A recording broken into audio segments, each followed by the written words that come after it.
نكتكتاتلنا نعدم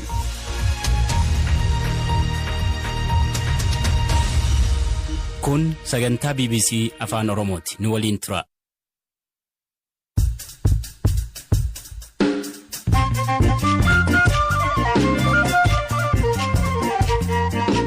Akka moltan kabajamtoota dhaggeeffattoota keenya sagantaa keenya eegallee jirra. Chaayinaan ergama addaa gaanfa Afrikaa keessatti muuduuf jetti. Dorgommii Ameerikaa fi Chaayinaan gaanfa Afrikaa keessatti taasisaa jiran maal akeeka? Poolisiin inni irra caalaa hordofaatiin ture mootummaa Itoophiyaa appiis gochuu ture. Mootummaan Ameerikaa mootummaa Itoophiyaa gargaaruudhaaf qophiidha. Aanaan Gumeel Dalloo to'annoo waraana bilisummaa Oromoo jalatti erga kuftee ji'oota 3 ta'uu qondaala mootummaa irraatii iyyaafannee jira. Manni murtii federaalaa Itoophiyaa dargaggoo Hayimaanoot Badhaadhaa ajjeesetti hidhaa waggaa 21 muruu fi waan maatiin jedhan. Jira mootummaatii bahee Tukurambassaa seenee Tukurambassaa keessa xalaasan qabatee namni kun seenee bichayyootii ajjeese guyyaa adiidha. Kan saganticha isiniif dhiyeessu Anzalaalam Taaddasaati.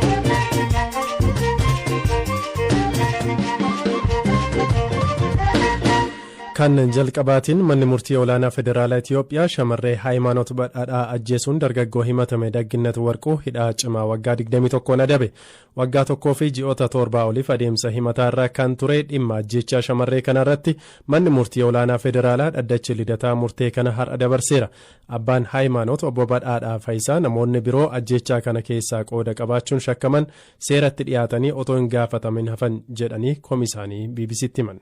Maalidhaa warri qoratu akkanumaan qormaata odoo itti yaadanii qoratanii leebii ji'a tokkoof ji'a lamatti dhumuu kan danda'u waggaa tokko kun waaqa ji'a 8 kana qormaatamee dhugaan qulqulluu ta'e bu'aa ta'ee seeratti warri gaafatamuu qabu gaafatamne namicha tokkicha kan ergameetoo dhufeetoo ajjeese sani inni ajjeesuun isuma kan ajjeese namoonni immoo haala mijeessan jiran jennee shakkina kana gadi bu'anii ragaa nurraallee waan barbaadan odoo fudhatanii kenninaaf waan tokko waan beennu kun waaqa ammaa waan tokko bakka dhimma kiyyaa awwaalanii irra ciisanii too jiran kun akkanatti namni galmee kana qabatee hagammaa waan kana nullee yaada nurraa fuudhuu didanii iyyata keenya nurraa fuudhuu didanii fuudhanillee hojiirra oolchuu didanii akkanumatti kun bu'aa kana alamni akkana kuna godha akkanuma. Dhimma dhugaa mucayyootii haa ba'u nama kukutaa sagalee fidee odoo fixini riisarcheriidha eersii guyyaa 14tti fayyisu qoricha argatame jedhee argannaa 13 argatee dhabee soba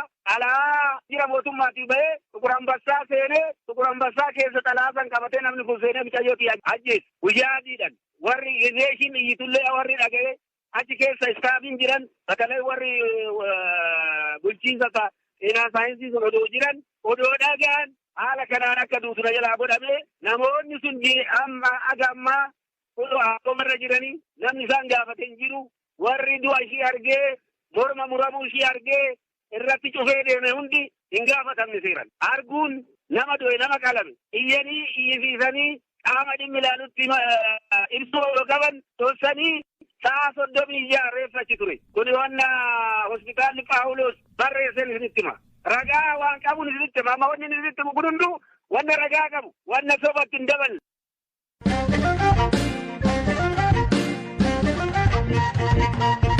Gaanfa Afrikaatti ergama addaa Ameerikaa ta'uun kan tajaajilaa jiran Jeefrii Feeltimaan qondaala olaanaa biyyattii haaraan bakka buufamuufi gama biraatiin Chaayinaan gaanfa Afrikaatti ergama addaa muuduuf akka jettu beeksisteetti hirphaa gammachuu gabaasa qaba. Gaanfa Afrikaatti ergama addaa Ameerikaa ta'uudhaan kan tajaajilaa jiran Jeefrii Feeltimaan itti gaafatama isaanii gadhiisanii qondaala olaanaa biraan bakka buufamuuf jiru. Oduun kun kan dhaga'ame har'a Jeefrii Feeltimaan gara Itoophiyaatti imaluun qondaaltota Itoophiyaa wajjiniin akka mari'atan erga ibsameen booda. Akka gabaasa Rooyitersitti eebila waggaa darbeerraa eegalee baatiiwwan 9 oliif dhimmoota ijoo gaanfa Afrikaa irratti erga dalagaa turaniin booda Feeltimaan ji'a kana keessa itti gaafatama kana gadhiisu. Tarkiitti ambaasaaddara Ameerikaa ta'uudhaan kan tajaajilaa jiran Deevid Saatarfiild qondaala olaanaa Ameerikaa Feeltimaan bakka bu'uudhaaf jiraniin. Saatarfiild hariiroo alaa Ameerikaa keessatti qondaala gameessa muuxannoo waggoota 40 olii qabanidha. Yeroo ammaa Itoophiyaa fi Tarkiin hariiroo gama dinagdee fi waraanaa cimsachaa wayita jiranitti qondaalli kun kan Itoophiyaatti muudamuuf jiraniin. Reuters maddeen 3 dhimmichatti dhiyoo jiran eeruun gabaasullee gama mootummaa Ameerikaan hanga yoonaa dhimma kana irratti wanti dubbatame hin jiru. Akka gabaasa kanaatti durumaa Feeltimaan itti gaafatama kanarraa yeroo turtii waggaa tokko gadeef tajaajiluuf yaada qabu ture. Jeefrii Feeltimaan maanguddoon ganna 62 gara caalu dhimmoota Itiyoophiyaa fi Sudaan irratti itti dhiyeenyaan hordofuun karaa dippiloomaasii furuudhaaf carraaqaa turan. Keessumaa Itiyoophiyaatti qaamoleen waraana keessa jiran dhukaasa dhaabanii mariitti akka deebi'an hojjetaa turanillee ammatti carraaqqin isaanii kun ija godhatee mul'anne. Bara turtii isaaniitti hariiroon Ameerikaa fi Itiyoophiyaa rakkoo godhatee ture furmaatan arganne. Inumaayyuu ilaalchi farra Ameerikaa Itiyoophiyaa keessatti akka dagaage xiinxaltoonni ni ibsu. Qondaaltonni Itiyoophiyaa Ameerikaanis ta'e Feeltimaan TPLF'if looguu jedhanii himataa turan. Isaan garuu himannaa kanan fudhataniin. Gama biraatiin Ameerikaa wajjiniin morkachuutti kan jirtu Chaayinaan gaanfa Afrikaatti ergama addaa muuduudhaaf ta'uu beeksifte. Ministeerri dhimma alaa Chaayinaa Waang Yiin Keeniyaa daawwataa wayita jiranitti miidiyaaleedhaaf ibsa kennaniin biyyi isaanii naannichatti ga'ee ishee cimsachuudhaaf akka feetu himanin. David Sattersfield akka bakka Jeefrii Feeltimaan bu'an Ameerikaan mirkaneessitee jirti. Xiinxalaan siyaasaa fi hayyuu seeraa Dr. Awwal Aloo Jeefrii Feeltimaan durumayyuu fedha guutuun ergama Ameerikaan gaanfa Afrikaa keessatti kenniteef hin fudhannee jedhan. Chaayinaan ergama addaa mataa ishee naannichatti muuduuf ta'uu ibsuun ishee naannichatti dinagdeen garasitti gama siyaasaa fi waraanaanis olaantummaa argachuuf dorgommii taasiftu agarsiisaa jedhan Dr. Awwal. Feeltimaan jalqabumarraallee wayita ergama kana fudhateetiin muudama accept godheetiin wanta kanatti seenu gammachuu guddaadhaan wanta kanatti hin seenne xiqqoo shakkii qaba ture namtichi. Egaa gara itti gaafatamummaa kana fudhateetiin gara hojii seene immoo qabatamni lafarra ture baay'ee rakkisaa ture. Akka isaan barbaadanitti dubbiin jalaa deemuu hin dandeenye. Tooftaa adda addaa yaalanii particularly Abiyyiin mootummaa Itiyoophiyaa appiis gochuudhaaf yaalii adda addaa godhaatanii turan yoo yaadatte ta'e haasaa United States Institute of Peace duratti godhe irratti mootummaan Abiyyi biyya keessatti deeggarsa qabaa, maandeetii qabaa jedheetiniin wanta asiin dura mootummaan Ameerikaa shakkii guddaa irratti kaasee ture gara duubaa deebiseetiniin dubbataatiin ture. Poolisiin inni irra caalaa hordofaatiin ture mootummaa Itiyoophiyaa appiis gochuu ture. Mootummaan Ameerikaa mootummaa Itiyoophiyaa gargaaruudhaaf qophiidha. Abiyyiin gargaaruudhaaf qophiidha. Garuu mootummaan rakkina fi adda addummaa siyaasaa warra TDF wajjin jiru karaa nagaatiin hiikuu qabaa jedheetiin yaalii adda addaa godhaatiin ture. Suni haala inni barbaadeen jalaa deemuu hin dandeenye. Feeltimaanii fi Bureau of African Affairs State Departmentii keessa kan jiru ilaalcha irratti adda addummaatu ture. Approach irratti illee adda addummaatu ture. Kuni kan mul'isu akkaan yaadutti poolisiin Ameerikaa jijjiiramoo osoo hin taane Feeltimaan mataa isaatti akka nama tokkootti bakka kanatti yoo itti fuutaate jijjiirama barbaachisaa ta'e constructive ta'e fiduu hin danda'u. Ilaalcha jedhurraa wanta fedhima isaatiin bakka san gadhiiseetiin waan deeme natti fakkaata. Jeefrii Feeltimaan gaanfa Afrikaa keessatti muuxannoo guddaa qaba jedhamee nama jalqaba itti amanamaa turedha. Kana hordofee immoo Chaayinaan immoo ergama addaa gaanfa Afrikaatti muuduuf akka jettu ibsitee jirti. Taphni siyaasaa kun Chaayinaa fi Ameerikaan gaanfa Afrikaa kanarratti olaantummaa siyaasaa fudhachuuf kan godhanidha moo dhuguma rakkoowwan biyyoota kanneen mudate furuuf jedhanii kan hojjetan isinitti fakkaata? Gaanfni Afrikaa kun humnoota addunyaarra jiran baay'eedhaaf akka strategic areaatti ilaalamaatiin hin jira. Warri Chaayinaa fedhiin isaanii inni guddaan kooridarii karaa dhihaatiin hin jiru Indian Ocean kanarratti gara fuulduratti karaa dinagdeetiin barbaachisummaan isaa ol ka'aatiin akka deemu waan hubatanii fi naannoo sanirratti strategic footprintii qabaachuu barbaadan. Saniin ala Chaayinaa fi Ameerikaa jidduu addunyaarratti iyyuu Kompitiishinii guddatu jira. Kunniin biyyoota amma addunyaarra jiran lamaan super power jechuu ni dandeettu keessaa kan jalqabaati biyya lamaan kunniin. Gaafni Afrikaa kuni naannoo haga ammaatti guutumaan guututti strategic influensii warra dhihaa jalatti hin kufin keessaa isa tokko. Naannoon kuni naannoo humni qophaa'ee saganteeffatee risoorsii barbaachisu baaseetiin kontiroolii influensii qabaachuu danda'a. Kanaaf Chaayinaan achirratti gaheen isiin taphattu guddataatiin hin deemaatiin hin jira. Amma inumayyuu karaa dinagdee qofa osoo hin taane karaa waraanaatiinis karaa siyaasaatiinis akkuma amma jette influensii isaanii dabalaatiin hin deemaatiin hin jiranii jechuudha. I think dhaamsii isaan dabarsaatiin hin jiran dhimma kanaan wal qabatee wayita ergamaa nagahaa mataa isaanii appoint godhan. Ameerikaanonni walumaa galatti biyyoonni dhihaa the west jechuudha itti gaafatamummaa addunyaa irratti qaban naannoowwan adda addaa tasgabbeessuudhaaf dimookiraasii fiduudhaaf waadaan isaan seenanii itti gaafatamummaa fudhatanii hojjetaa jiran yookaan turan bakka gahuu hin dandeenye nuti immoo amma itti gaafatamummaa fudhannee inishatiivii fudhanneetiin rakkoo kana hiikuudhaaf itti kalaahuu qabna jechaa jiran jechuudha. That is the implication.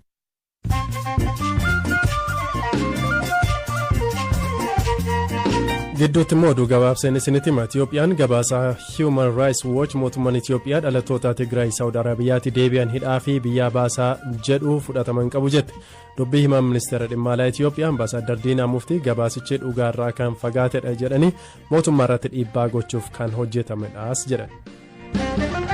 Suudaanitti namootni 10,000 lakkaa'aman bulchiinsa waraanaa biyyattii balaaleffatan.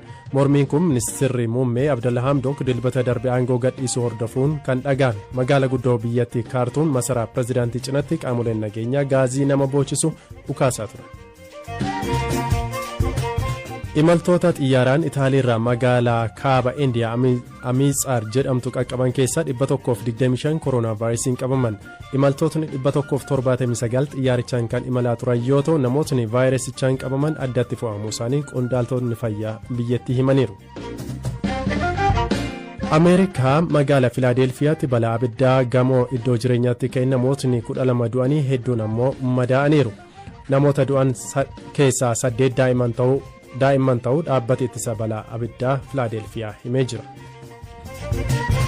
Miseensi paarlaamaa Keeniyaa miseensota kaaniif karameellaa hirtee guyyaa tokkoof miseensummaarraatti ittifamte. Miseensonni paarlaamaa guyyaa guutuu seera fooyyessuu irratti erga wal falmaa oolanii booda hammi sukkaaraa qaama isaanii keessa jiru gadi bu'eera jechuun karameellaa hiruu dubartiin kun dubbattee jirti.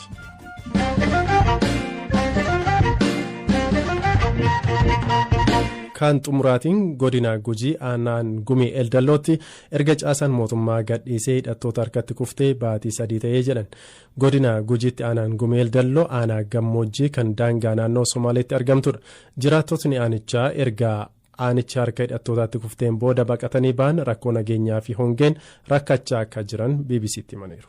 Wanni achiin nu mudatee lafirra nu kaase hanqinni roobaa kata'e rooba gayyaa rooba gannaa waraana kata'e. Waraanni ammoo kashinee kata'e haga ammaatti iddoo nu jirtullee nu gullufe namnu rajjeesee namnu ramadeessee guyyaa 5 dhufee naannoo Gumii naannoo nageellee Boornaa kan dhufnu guyyaa 5 iddoo suntu dhufee namni nu rajjeesiira namni nu ramadeessiira haga ammaa waraanni sun saajaan teetee nu aduu jirti.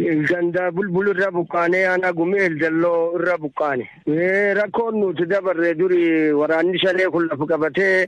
Durii poolisii jira poolisii suni nag waliin dhowwan misigi waliin dunnado waliin naannu waan isin kaateef hin beeknu nu gadhiisanii kaanii waraanni kaan lafa qabatee kashanee madhamaatiin kagarii baqatee kagarii achi tafee gargar bannee madhamaatiin wanni nurra ga'e waraanni leegasi dhumnellee nu maduu jiraanuyyuu bakka hadhanii agarsee obboleessi yaafilli kiyyallee irra nurra jeessa turan. Gumii Eldalloollee jeessanii achi eegi kaanellee eegi nageellee boorana dhumnellee narra jeessanii jiran. Gaafa ganda bulbul jirru jeessanii obboleessi aranka liiban ka jedhanii obboleessi kiyya jeessanii jiran.